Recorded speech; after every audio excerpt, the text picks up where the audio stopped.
This is a math review lesson for anyone working in the Life of Fred books. We're going to look briefly at fractions to strengthen your understanding and work with fractions. So let's begin by talking about what a fraction is. If we have a fraction like 7/8, what does that mean? That means we have 7 out of 8 equal-sized pieces of something. In our class, we talk a lot about Hershey bars because Miss Margaret likes chocolate. So if we have a Hershey bar,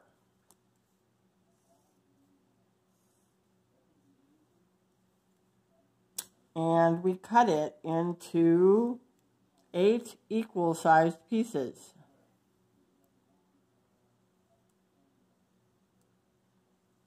approximately.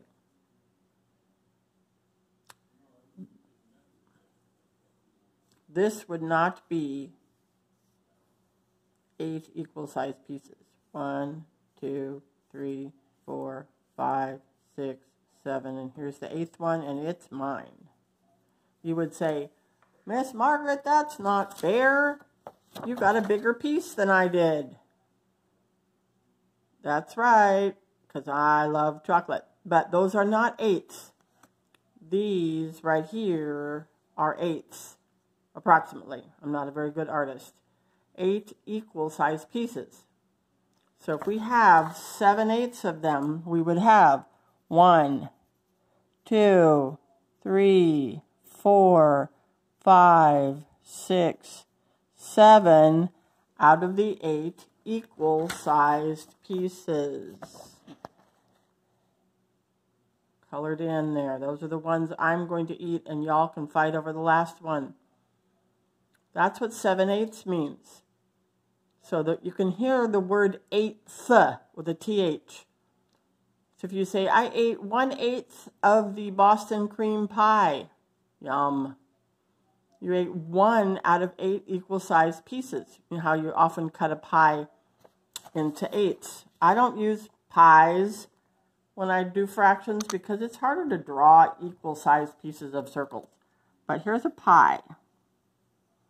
If we cut him in half, and we cut him in half the other way, now we would have 4 pieces. That's a big piece of pie. So if we cut those in half, now we have 1/8 of a pie. That's about what they usually serve, maybe 1/6 of a pie sometimes. That's 1/8, like you saw in books when you were in 4th grade. So 1/8, 7/8 means 7 out of 8 equal-sized pieces. All right, so now can I add 7/8 to 1/3? 7/8 plus 1/3. So here's the same sized chocolate, but now it's thirds. And there's one of them. So can I add 1 like that to some that are this size and say I have 8 of certain size piece of candy? I can't. I don't just add the tops and add the bottoms. That will definitely not give me the right answer. This is addition. Addition means this one and this one put together. So what do I have to do? I need the same size pieces of chocolate. Which number tells me the size of the pieces or how many there are cut out of the thing? The bottom number, the denominator. So we need the same size pieces or the same bottom number, or in math words, a common, meaning the same, denominator, meaning the bottom. So we need a common denominator.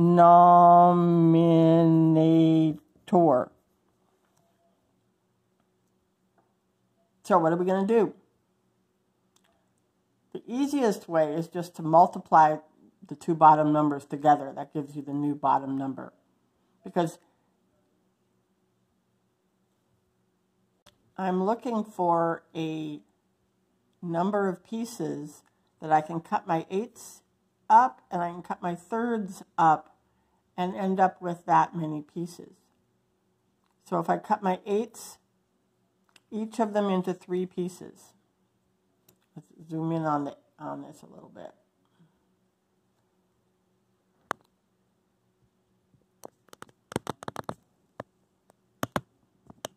Sorry, the technical difficulties with the camera here. So if I cut my eighths, each into 3 pieces, how many will I end up with? 8 times 3, right? There'll be 3, 3, 3, 3, 3, 3, 3, 8 times.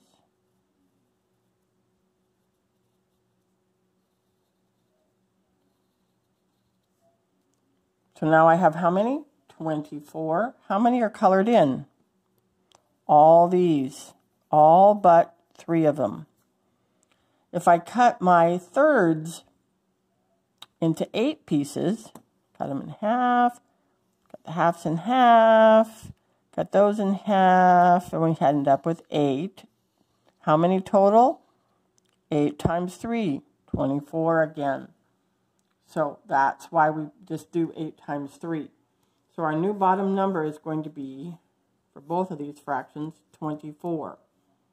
But how do I get this number here and this number here? Whoops, zoom out. How do I, so we got 24ths plus 24ths, but how many 24ths and how many 24ths? Would I just put the 7 right there and say 7 24ths?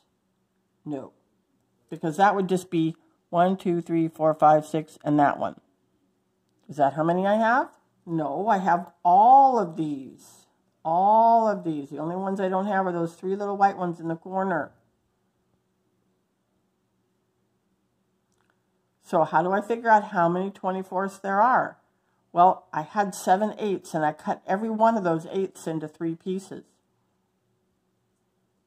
So there should be 3 times 7, or 21 pieces. And if you count these, there are 21 of them there. So without having to draw a picture, the math way of doing that is I ask myself, what do I have to multiply 28 by to get, multiply 8 by to get 24? 3. So if I times the top also by 3, or literally I'm timesing 7 eighths times 3 over 3, which is really just a 1. 3 whole thirds, 3 out of 3 equal sized pieces is the whole candy bar, right? So when I multiply by 1, I don't change anything. What's 5 times 1? 5. What's 3,000 times 1?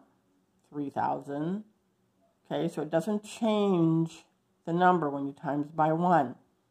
So I times by the same number top and bottom. So 3 times 7 is 21. So if you counted here, you would have 21 because there were 7 of them and you cut all of them into 3 pieces. 7 times 3. Over here, what do I have to times 3 by to get 24? 8. And if we look, we cut each of these 3 pieces into 8 pieces, and now we have 24. So I'm going to times this by 8, and also times the top by 8, or by 8 over 8, which is the big fat 1 again. So we already did 8 times 3 and got the 24. 8 times 1 gives us 8. And if you count, there are 8 of those in there. 1/3, when I cut everything into 8 pieces, becomes 8 24ths. Comprende? Okay, so now that I have a common denominator, I can add them. So 7 of these 24ths. Oh, and by the way, they're not exactly the same shape, but if you cut one out and weighed them on a chocolate scale, they would weigh the same because they're both 24ths of the same size original piece of chocolate. So 21 of those 24ths and 8 more of those 24ths makes 29 what? They're still 24ths. Nothing's changed. We do not add the bottom numbers. The bottom number isn't a number of things. It's the size of the pieces. Please remember that.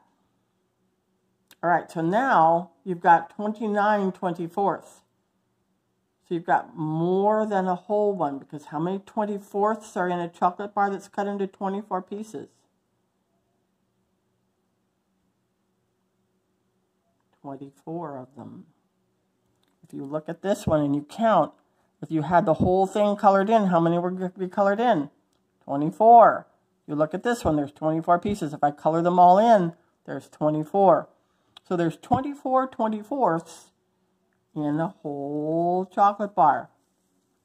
So now, so this becomes one whole one, the 24 24ths. We glued them back together with chocolate glue, put the wrapper back on to fake somebody out that we really didn't break this candy bar up and mess with it. So after I use 24 of these to make my whole one, how many are left over? 5. So it's 1 and 5 what? What size are these pieces? They're still 24ths.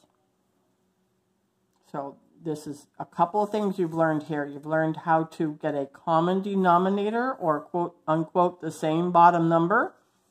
Then when you add, you only add the tops, because these are not things. This is not a number of things you're adding. This is what size pieces they are. And then this is how to convert from an improper fraction, one that's bigger on the top than on the bottom, to a mixed number, which is a whole thing, whole number, and the leftover fraction. I'm going to send you a separate video on how to do this conversion with a few smaller numbers. I would like you to do these 3 problems on your lined paper for this week. Again, put at the top of the page, Math Review, write today's date, and adding fractions as your title for today. And then put these 3 problems on there and show me your calculations. Show me you're changing them to the new common denominator like we did here. And then give me your answer.